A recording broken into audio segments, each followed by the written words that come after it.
Hi, అందరూ బాగున్నారా? నేను మీ శ్రీవి. హరిప్రియ ఛానల్కి స్వాగతం. మీ అందరికి నమస్కారం. అయితే నేను కలియుగం గురించి చెప్పాలనుకుంటున్నాను. కలియుగ కాల పరిమితి 4,32,000 అని చెప్పారు. అలాగే 5,100 సంవత్సరాలు అయిపోయినాయి.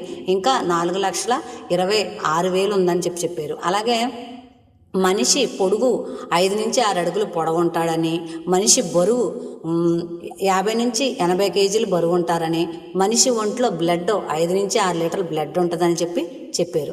అయితే ఉండగా కూడా ఇంకా తగ్గిపోద్దని చెప్పారు.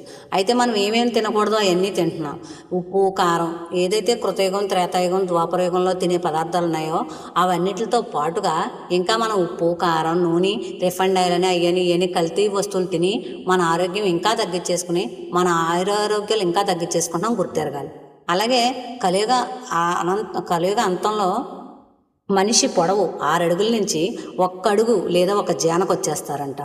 మనిషి బరువు 5 కేజీల నుంచి 2 కేజీలకు వచ్చేస్తారంట. మనిషి ఒంట్లో బ్లడ్ 150 గ్రాముల నుంచి 100 గ్రాములకి బ్లడ్కి వచ్చేస్తంట. చూడండి ఎంత కలియుగాంతంలో ఎంత భయంకరమైనటువంటి దారుణాలు జరగనున్నాయో. మనం ఇవన్నీ తెలుసుకోవాలి.